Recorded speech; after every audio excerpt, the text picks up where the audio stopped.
Já estamos de volta com Hora Geral. Estou conversando com meu amigo Marcelo Arias. Ele é professor e também consultor. E está conversando com os... E filósofo também, né? Entre muitas das suas atividades. E ele está conversando com os nossos amigos no Hora Geral. Tem perguntas pelo 3041-6777. Mas antes eu deixei uma exposição, uma pergunta, uma explanação no bloco anterior. Por que as pessoas só reagem, Marcelo, quando elas são provocadas? Óbvio que aqui eu não quero justificar nenhuma ação, mas eu, por exemplo, eu fiquei indignado de ouvir o relato da presidente Dilma falando certas coisas para ganhar a eleição e depois, quando ela tomou posse, e logo na sequência, tudo que ela falou não aconteceu. Pelo contrário, ela mentiu, ela faltou com a verdade. Essa é a realidade. Ela falou que não teria aumento da energia e teve aumento. Falou que não íamos encontrar um momento difícil na economia e estamos atravessando. Falou que o governo dela ia ser pautado pela educação e contou 7 bilhões. Veja o FIES, por exemplo. Ou seja, e isso irrita as pessoas. Por que as pessoas elas tomam coragem só quando elas são provocadas? Você sabe, Douglas, eu acho que muitos de nós ainda temos uma visão muito idealizada da política. E acreditamos, por exemplo, que, puxa vida, se a presidenta Dilma sair e entrar outro, vai melhorar. Né? Na realidade, eu acho que o que falta para nós, e a filosofia faz isso de uma forma muito significativa, é entender a natureza humana. E todos nós somos desejantes, né? E o que se deseja? Se deseja aquilo que a razão percebe que é possível conseguir. Segundo Maquiavel, o que a presidenta Dilma quer agora é o poder, manter o poder. E aí ela faz tudo para chegar e ter o poder. Faz tudo para chegar e ter o poder. Alguns são mais habilidosos quando, estando no poder, falam, puxa vida, eu não posso agora transparecer algumas mentiras brancas que eu contei para conquistar o poder. Porque realmente, se você não tiver habilidade para fazer o jogo político, para ceder, para fazer conchavos, a possibilidade de conseguir o poder é praticamente nula, é impossível, né? Mas uma coisa que eu me questiono muito é o seguinte, ok, estamos hoje um pouco descontentes com o governo da Dilma, retira-se a Dilma, mas que tipo de modelo que a gente quer para o Brasil? A gente não pensa como que a gente quer o Brasil lá na frente. Hoje a gente vê os candidatos discutindo detalhes nos debates, tipo taxa Selic.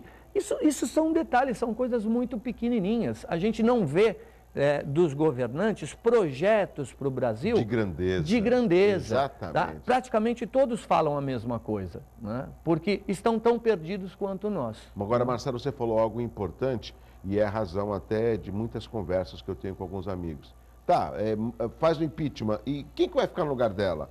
É o vice-presidente da República? Mas ele não é aliado dela? Será que não vai ser a mesma coisa ou pior? A gente não sabe.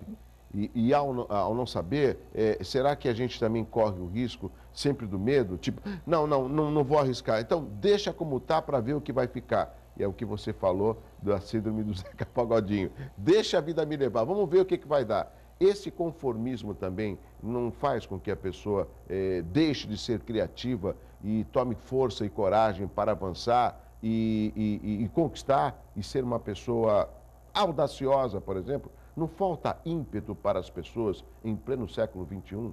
Eu acho que pode faltar ímpeto para algumas pessoas e esse conformismo pode ser ruim.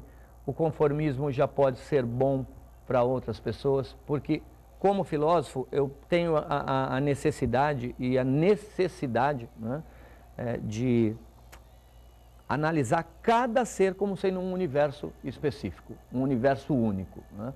Eu posso ser um conformista e estar feliz com o meu posicionamento, né? Porque o meu conformismo, ele não é disfuncional, ele não traz nada de ruim para mim. Uma outra pessoa, né, sendo conformista, pode, sem perceber, está produzindo uma vida entristecedora, uma vida não auspiciosa. Então, acho que cada caso precisa ser analisado com muito esmero, né? E a legitimação do outro ela precisa ser total. Coisa que muitas vezes a psicologia não faz, as psicoterapias não fazem, porque as psicoterapias elas partem de um pressuposto, né? Dependendo da escola de psicoterapia, os problemas do paciente serão tratados à luz de uma determinada teoria, né? Então, a psicanálise entende o homem de uma forma, a terapia cognitivo-comportamental entende o homem de outra, e você vai enquadrar o paciente dentro de padrões de normalidade. Agora eu te pergunto e pergunto para você também, telespectador, o que é normal? Normal é o que está dentro da norma. E o que é uma norma? Norma é uma regra imposta por um poderoso. Muda o poder, muda a ideologia, muda a norma, aquele que era normal passa a ser anormal, o que era anormal passa a ser normal, e assim a vida vai sendo conduzida. Marcelo, tem uma pergunta do Carlos Silva de São Vicente. Ele faz assim, a seguinte pergunta, aqui no Hora Geral. Existe uma máxima que Einstein utilizou na física, que é a de que tudo é relativo, dependendo do referencial adotado. Nos dias de hoje, muita gente se utiliza desse raciocínio para se justificar a quebra de valores absolutos. O que você tem a dizer sobre isso? Eu acho que a gente tem que ter cuidado, né? Em qual circunstância que Einstein falou isso. Einstein estava falando da relatividade do espaço-tempo e não da relatividade da ética, e não a relatividade das condutas. Se eu aqui com você me comprometo a seguir determinadas normas que foram pactuadas e aceitas por nós ontem numa reunião, a minha conduta não pode ser relativa. Eu preciso honrar a minha conduta. Agora, muitas coisas de fato são relativas. Eu falei para vocês da justiça, né? O que é justiça para você? Daí você fala, justiça é equilíbrio. Isso. Mas nem sempre justiça é equilíbrio. Já está na Bíblia, no julgamento de Salomão. Duas mulheres, né, lutando pelo mesmo, o suposto filho, o mesmo filho, e o rei Salomão fala, ok, corta o filho no meio, dá metade para uma, metade para outra. Às vezes, quando você trabalha com equilíbrio, você não está sendo justo. Né? E nesse equilíbrio a gente pode colocar também num relacionamento, as duas pessoas são duas pessoas de perfis idênticos, às vezes ela não, é um relacionamento que não dura tanto se houver, por exemplo, perfis opostos. Nossa, ela é tão extrovertida, ele é tão introvertido, talvez esse menos com mais acabe aí dando uma relação muito mais equilibrada? Eu me lembrei agora de uma passagem muito interessante. Eu tenho dois amigos e a gente estava discutindo sobre justiça e um deles falou, não, equilíbrio para mim é isso aqui, é que nem balança, né? 50 para cá, 50 para cá. E daí a minha amiga falou, equilíbrio para mim já é diferente. Equilíbrio é assim, tem que estar bom para os dois. E às vezes está assim, mas está bom para os dois. Está bom para os dois. Está equilibrada a relação. Não precisa necessariamente estar assim. O equilíbrio pode se dar dessa maneira também, desde que esteja confortável para ambas as partes. E nesse equilíbrio que o Marcelo citou no comentário de uma amiga, às vezes também é o fato da tolerância, né, que as pessoas têm com a outra e às vezes de ceder um pouco mais. Talvez, por uma questão de convivência, está assim, tá bom para os dois, é porque, tipo, não tá bom para mim, mas deixa eu falar que tá bom, para pelo menos ficar tudo numa boa, ou seja, uma condicional. Porque se eu falar que não tá bom, por que não tá bom? Aí já vira uma discussão. Então você acaba cedendo em prol de uma harmonia, né? Que eu acho que nos dias de hoje, isso é até muito inteligente, né? Sim. Para que você tenha uma boa convivência. O Rodrigo Gomes, de Praia Grande, Marcelo, faz a seguinte pergunta. Infelizmente, nos dias de hoje, as ciências exatas se sobrepôs ao conhecimento do humanismo. Por conta disso, o pragmatismo deletério tomou conta da sociedade, tornando-a cada vez mais invisível e insociável. Qual a sua análise sobre isso? Obrigado pela questão, acho que é uma questão muito bacana. Mas eu tenho uma visão diferente. Eu acho que essa visão da ciência que o telespectador nos apresenta é uma visão da modernidade. É uma visão de quando a ciência moderna nasceu lá atrás, com René Descartes, com Francis Bacon, quando se tinha a crença de que a ciência ia resolver todos os nossos problemas.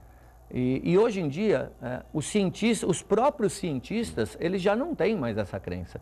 A ciência, principalmente depois do advento da filosofia da ciência, com os filósofos da ciência que relativizaram a ciência, sabem que é uma instituição humana, que é uma instituição com indas e vindas, que é uma instituição que tem jogos de poder também. E o próprio humanismo, as ciências sociais, por exemplo, elas cresceram muito.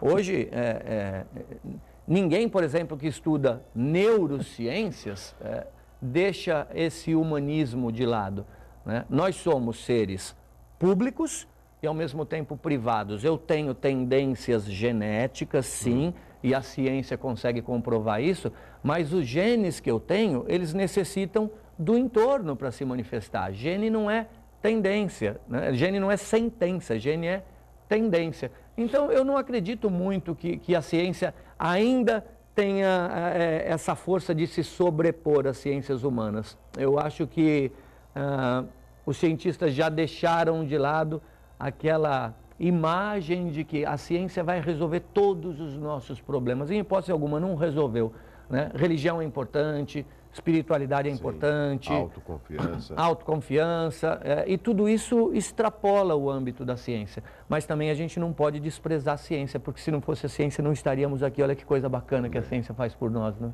Marcelo, tem a pergunta da Ângela, depois eu quero te colocar um outro tema que eu também julgo importante aqui no Hora Geral. A Ângela Pereira acabou de mandar uma mensagem pelo WhatsApp, que é o 981387000.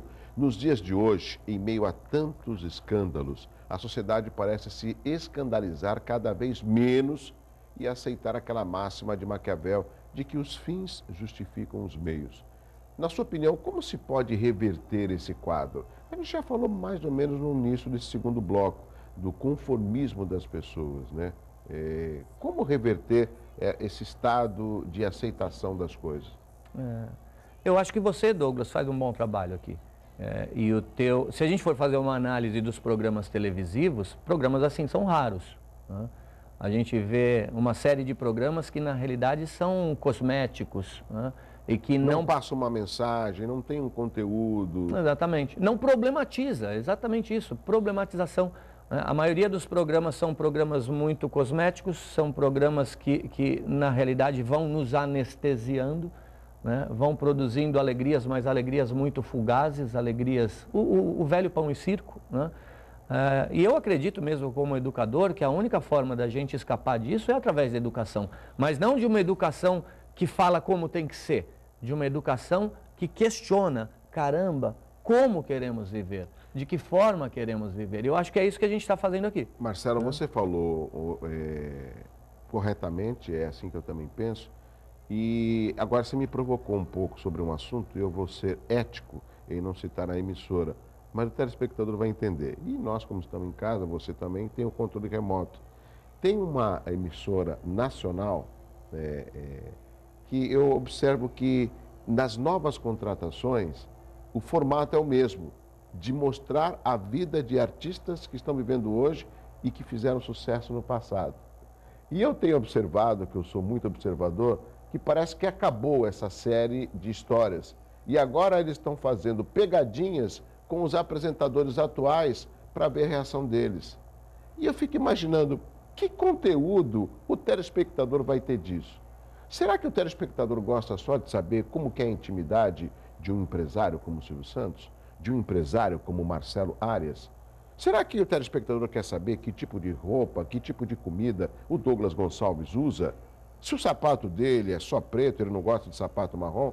Será que é a TV, será que é a comunicação, e ontem nós tivemos o Dia Nacional, Mundial dos Meios de Comunicação, será que também nós não estamos falhando em dar mensagens que possam formar opinião e massa crítica dos nossos telespectadores? Porque quando não tinha o controle remoto, a gente ficava, parece uma lavagem cerebral, né? Você ficava assim, hoje não, hoje você questiona, você comenta. Eu acredito com o seu filho de 10 anos, eu tenho um filho de 18. Olha lá, filho, olha aquilo, olha não sei o quê. Não, ou seja, a gente acaba dialogando dependendo do programa e do assunto. Então, nós temos condições, elementos de crescer de uma forma intelectual e, a partir daí, ter ações. Como reação daquilo que a gente está assistindo. Será que a mídia também ela não carece dessas iniciativas para provocar o telespectador? Eu acho que sim. Acho que a mídia ela tem sido muito pouco utilizada, né? Mas também temos que pensar que quem utiliza a mídia são os dominantes, e grande parte da mídia está a favor da ideologia dos dominantes. Uma lavagem cerebral, talvez? Talvez, porque a gente não pode esquecer, por exemplo, que todos os governos ditatoriais, todos, não importa o local e o momento. Primeira coisa que um governo tirano faz, vai nas universidades, vai nas escolas e tira a disciplina de sociologia e filosofia. que são as únicas que não têm respostas prontas e que provocam no interlocutor um pensar mais reflexivo, um pensar mais crítico, coisa que realmente não existe. E voltando à questão do nosso telespectador, essa dessensibilização para os escândalos, eu acho que a gente não se dessensibiliza só para os escândalos, a gente se dessensibiliza para a dor do outro. Basta ver a tal da pegadinha, né? A pegadinha do Faustão. Algumas são engraçadas e eu realmente dou risada, mas tem outras que você vê que a senhora caiu com a costela, que deve ter doído aquilo, que pode ter atrapalhado a vida dela o tempo inteiro. E corta-se a pegadinha, depois mostra as dançarinas do Faustão e todo mundo assim, ó. Eu acho o fim da picada, você está aplaudindo e dando risada para um acidente medonho. E eu acho que essas coisas vão nos tornando muito duros com o sofrimento do outro. Ou até passivos, né? De situações que possam estar acontecendo dentro da nossa casa. Sim. Ah, isso é normal. Ah, sim, deixa para lá. Exatamente. Entendeu? Exatamente. Né? Marcelo, mais um intervalo comercial. Tem uma pergunta do Roberto Duarte, da Ponta da Praia, mas eu volto já já, é rápido.